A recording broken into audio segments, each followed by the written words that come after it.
반갑습니다, 여러분. 게시탐정 장전도사입니다. 원래 이제 휴거 이후 시리즈 끝나고 나서 바로 이제 동양연합의 허와실로 들어가야 되는데, 그 전에 먼저 배경 설명을 드려야 될 부분이 있습니다. 두 편 정도 진행할 거예요. 신세계 질서의 근원, 그리고 다음 시간에 있을 환난시대 희들의 허와실에 대해서 두 편 정도 진행하겠습니다.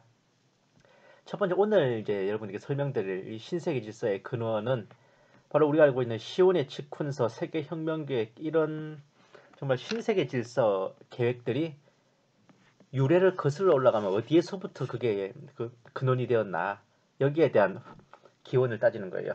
아마 여기에 대해서는 시대의 징조를 분별한다는 여러 사역자들이 있지만 아마 제가 처음으로 말씀드리는 게 아닌가 싶습니다.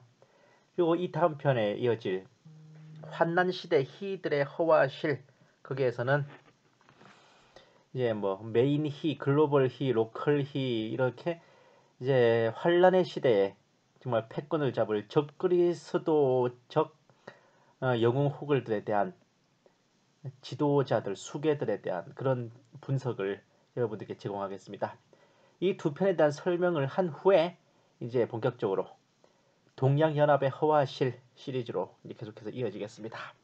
오늘은 이제 먼저 신세계 질서의 근원, 플라톤의 국가론에 대해서 여러분들께 간략하게 한번 설명드리는 시간을 가질게요. 이제 본론으로 들어가겠습니다.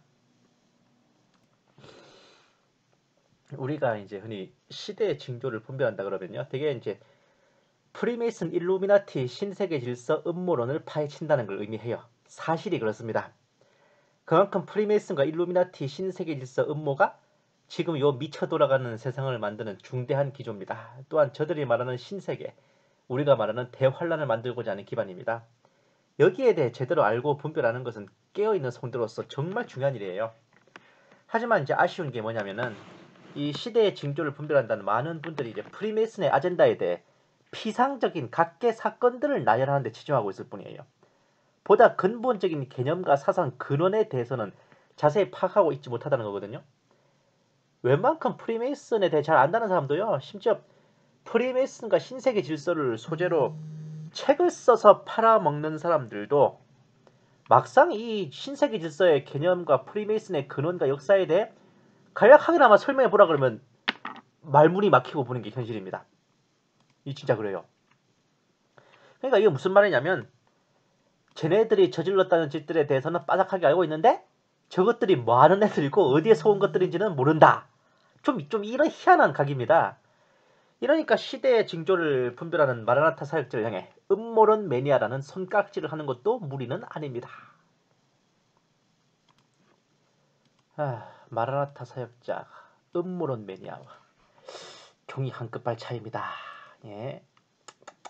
그리고 이 급 모아들인 자료와 첩보들도 사실 여부에 검증이 없는 경우가 대다수예요. 자랑은 아니지만 그런 음모와 정보에 대한 사실조사의 개념을 적용해서 분석한 최초이자 유일의 사역자가 본 게시 탐정인 걸로 저는 알고 있어요. 자랑하는 게 아니라 이건 안타까운 일입니다.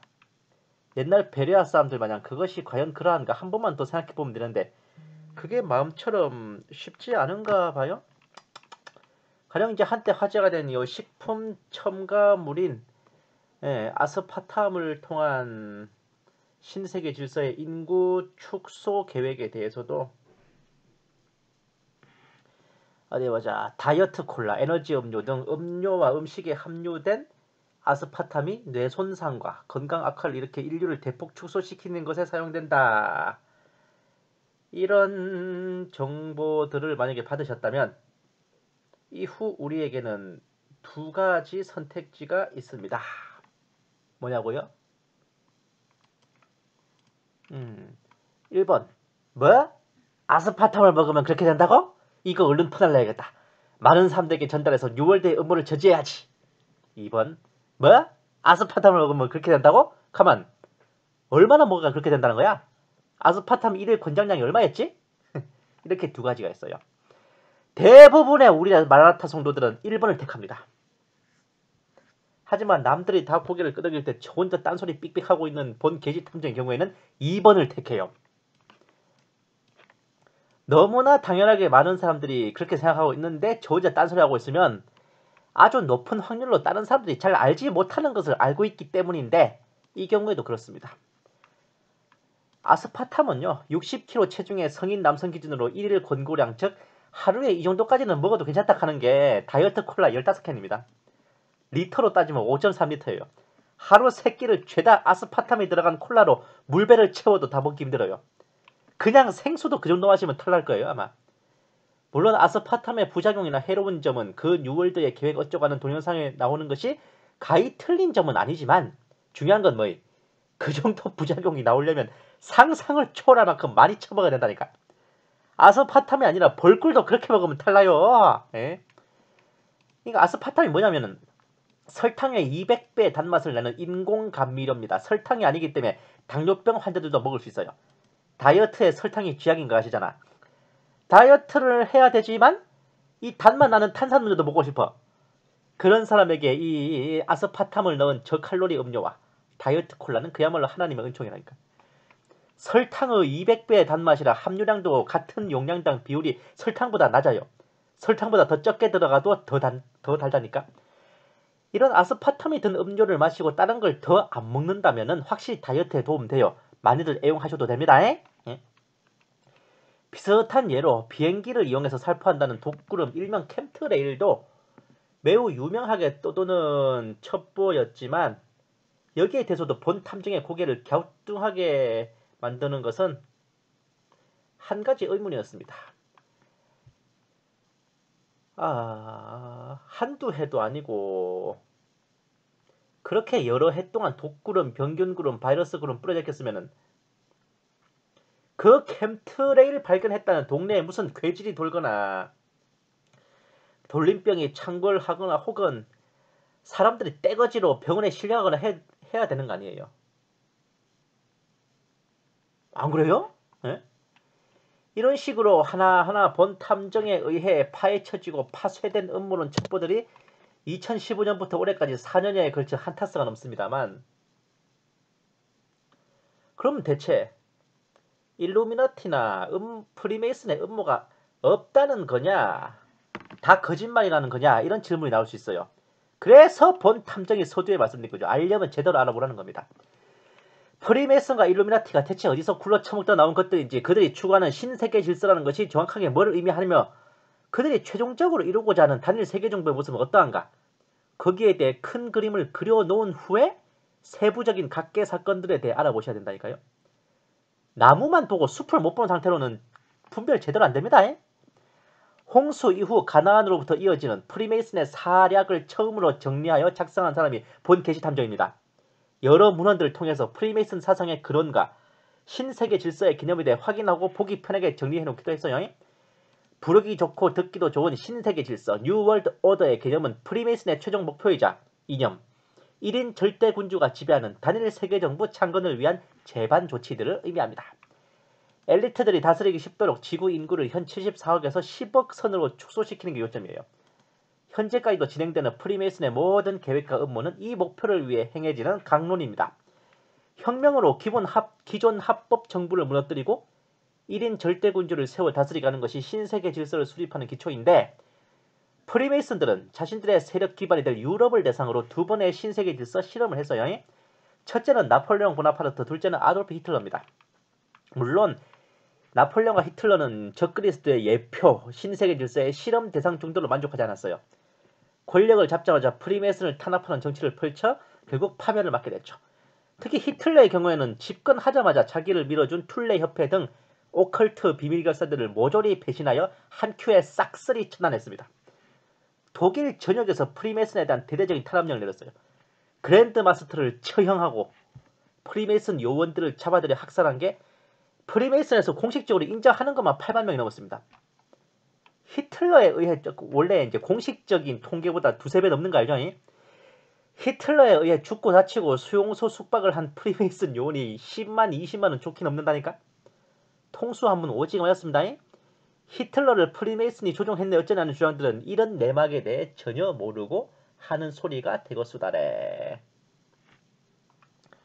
또한 로마 가톨릭을 앞세운 종교재판 및 마녀사냥과 학살, 두 차례의 세계대전, 흑사병과 스페인 독감 등 각종 괴지를 통해 현재까지 4억 명 상당의 인류를 학살했죠. 스페인 독감은요. 1차 세계대전 끝나자마자 이제 유럽을 휩쓴 괴질병인데 스페인 독감으로 죽은 사람이 1차 대전 때 죽은 사람하고 쪽수가 똑같아요? 맞아. 예, 예. 하지만 이제 오래지 않아 실험이 아니라 실제 신세계 질서 수립을 강행할 수도 있겠어요. 마지막 때니까 지금이. 흔히 인류 70억을 노예로 삼는 신세계 질서를 하지만 노예로 삼더라도 목숨은 붙여주는 거니까 그건 고맙다 그래야지. 하지만 뉴월드의 실제 목표는요.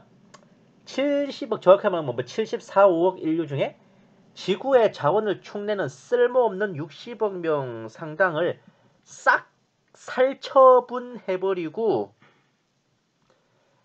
다스리기 편하게 한 10억 선으로 세계 인구를 유지시키고 이제 그 남은 인구를 노비로 삼는 겁니다. 물론 그 살처분의 방식은 지금까지 알려진 바와 같이 혹은 실험한 대로 핵전쟁, 괴질, 각종 질병과 바이러스, 유해 물질이 함유된 음식물, 아스파탐은 야불이었지만 유전자 조작식품 및 저들이 작심하고 먹는 거에다 장난질 치면은 안 될 거 없어요. 예? 그렇게 지구를 오염시키는 쓸모없는 잉여 인간들을 깨끗이 정리해 치움으로써 엘리트들이 생각하는 적당한 규모의 인구만을 유지하여 지구 환경을 아름답게 되살리고 그들만의 지상천국을 만드는 것입니다. 그 청정 환경의 지상천국이 바로 새로운 세계, 신세계, 뉴월드인 것이고 그것을 만들기 위한 강령이자 청사진이 바로 뉴월드 오더, 신세계 질서입니다. 우리가 흔히 뉴월드 하는데 엄밀히 따지면 신세계 질서는 신세계 플러스 질서가 아니라 신 플러스 세계 질서입니다. 새로운 세계의 질서가 아니라 새로운 세계 질서. 그 질서를 통하여 궁극적으로 만들고자 하는 세상이 신세계 뉴월드인 거죠. 따라서 우리가 그냥 뉴월드라고 하는 것과 뉴월드 오더라고 하는 것과는 되게 같은 의미로 쓰지만 세부적으로는 동의어가 아닙니다. 뉴월드를 만들기 위한 조치사항이 뉴월드 오더예요. 예? 이러한 신세계 질서의 사상적 기반은 교과서에 흔히 실리는 미래학자 멜서스의 이론입니다. 로마 클럽에서 중대한 의제가 되기로 했던 이 멜서스의 이론, 인구론의 대강은 이러합니다. 식량은 산술급수적으로 증가하나 인류는 기하급수적으로 증가하여 종국에는 인류는 기하 상태에 직면한다. 되게 거기까지만 알죠. 사실 그 이론의 결말은 오미 선상님 그렇기 때문에 쓸모없이 식량 자원을 축내는 밥만 축내는 잉여들을 효과적으로 처리할 방안이 절실히 필요하다 이거였습니다. 이거 잘 안 알려진 사실이에요. 여기에 밑밥 깔려고 옛날부터 지구에 석유는 몇 년치, 석탄은 몇 년치밖에 없네 등등 별 근거도 없는 야부를 늘어놓은 거잖아. 역시 결론은 뭡니까? 쓸데없이 자원 축내는 잉여 인구 처리하자 이거 아니에요. 멜서스의 이 학설을 의제로 삼은 로마 클럽은 프리메이슨의 수뇌부인 300인 위원회의 산하에 있는 싱크탱크입니다. 신세계 질서의 아젠다를 충실히 반영한 거예요. 유명한 20대 80의 원칙, 이게 20%가 80% 먹여 살리는 거라 생각하는데 실제로는 지구가 돌아가는 데는 20%만 있어도 무난하다. 나머지 80%는 자원을 축내는 가축들이라는 소리입니다. 간단 명료하게 정리해보면 멜서스의 인구론을 토대로 한 신세계 질서의 개념은 이래요. 식량은 산술급수적으로 증가, 인구는 기하급수적으로 늘어나므로 곧 인류는 기하 상태에 직면하게 되니 자원을 축내는 잉여 인구를 정리하여 모두가 충분히 잘 살도록 하자. 정리 방법은 괴질, 에볼라, 핵전쟁, 대량 학살 등등등등등. 이렇게 지구의 환경을 최적의 상태로 유지하기 위해 지구 인구를 10억 선으로 관리하고 나머지 인구를 싹 없애 치워버리자. 와. 많은 인류가 굶주리고 있는 것은 저 멜서스라는 놈이 개나발을 분 것처럼 식량은 산술급수적으로 증가하고 인류는 기하급수적으로 늘어나서 그런 게 아니라 부의 독점으로 인해 식량 분배가 제대로 안 된 거예요. 한쪽은 배 터져 죽고 한쪽은 배 골파 죽는 이런 상황이 벌어지기 때문이죠. 멜서스까지는 이해해. 왜냐하면 멜서스 때는 아직 식량의 대량 생산 그게 기술이 없었으니까 그러는데 이 사람이 그러니까 그 시대적 배경을 생각 안 하고 그냥 교조주의적으로 모방해가지고 이런 사악한 이념을 만든 거 아닙니까? 로마 클럽이.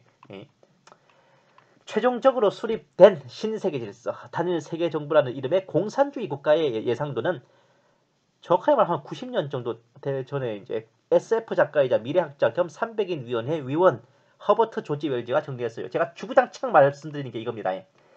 세계 정부는 완벽히 통제된 전체주의 사회이며 공산주의 국가입니다. 지배층은 프리메이슨의 수뇌부인 300인 위원회가 통치해요. 생체 칩을 활용한 단일 경제 체제가 운영되고 단일 법률, 소수의 세습 지배계층, 중산층은 없어요. 일반인은 노예계층이 됩니다. 문재인이가 탈원전 하듯이 공업을 파괴하고 엘리트만이 지구의 자원을 이용 가능합니다.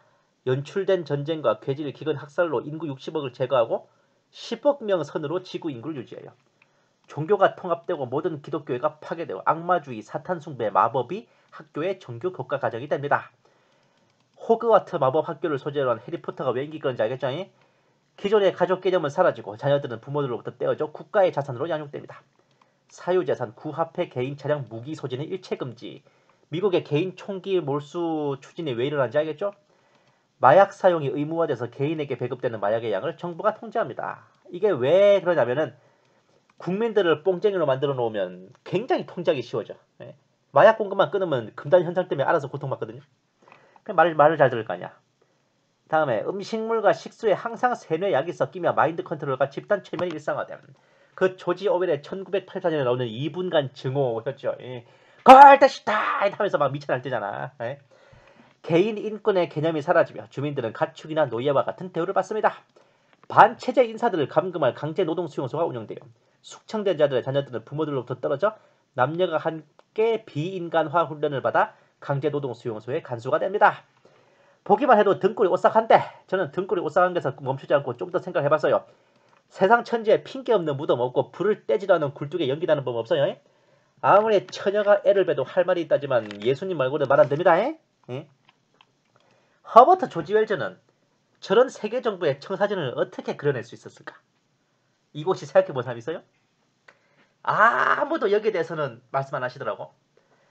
멜서스가 허버트 조지 웰즈보다 훨씬 전대사 한 200~300년 정도 전대 사람입니다.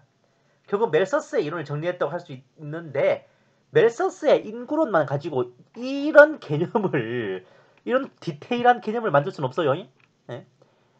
참고는 됐겠지만 충분하진 않아요. 대개 이렇게 얘기하면 시온의 치쿤서가 있잖아 라고 말씀하시겠는데 시온의 치쿤서, 일명 시온의정서는 문서상 작성 연대는 1897년, 출간 연대는 1902년으로 허버트 조지 웰즈의 세계혁명 계획과 한 24, 5년 정도 전에 나왔어요. 뭐 일단 1900년대 동시에 나왔죠. 시온의정서의 경우 세계정부를 수립하기 위한 방법론이지만 결정적으로 다른 근본적인 차이가 세계혁명계획은 수립된 단일 세계정부의 모습입니다. 이게 근본적인 차이예요. 그러니까 허버트 조지 웰즈의 세계혁명계획은 시온의 치쿤서를 보고 작성한 것도 아니라는 거예요. 그리고 시온의 치쿤서도 멜서스의 인구론보다 후대 작품이거든.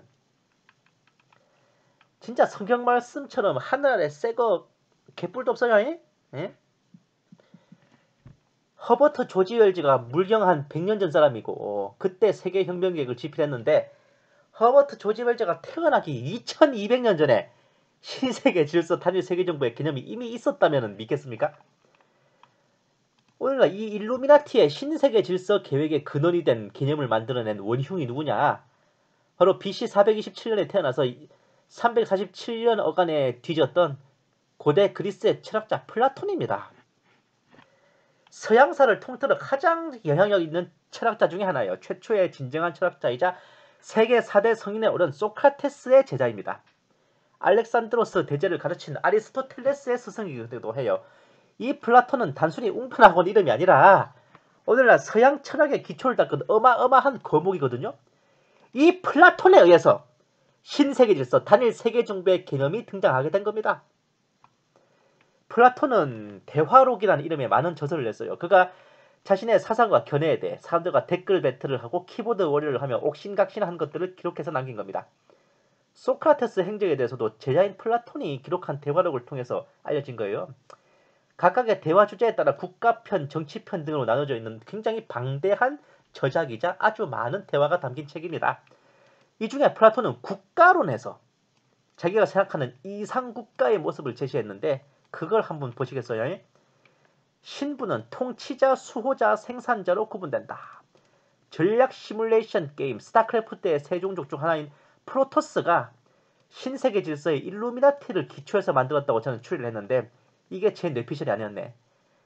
배경 스토리상 프로토스가 세계 신분으로 나눠져 있어요. 스타크래프트 게임 스토리를 보면 첫째는 통치계급인 법관, 둘째는 전사계급인 템플러, 셋째는 평민계급인 칼라입니다. 여기서 따온 거예요. 프로토스의 그 신분제도를. 제가 나중에 스타크래프트의 허와실에 대해서도 설명드릴 거예요. 통치자는 수호자 중에 수호자이며 일반적인 국가의 왕에 대응되는 존재이지만 한 명은 아니다. 구체적으로 몇 명인지는 알 수 없으나 이상국가에서 가장 극소수를 차지하는 계층이다. 마치 히와 글로벌 히, 로컬 히를 가리키는 것 같아요. 옛적 로마 제국에도 황제 밑에 부제들을 뒀잖아요. 여기에서도 1인 절대군주 휘하에 분봉왕들을 두는 것으로 설정한 것 같습니다.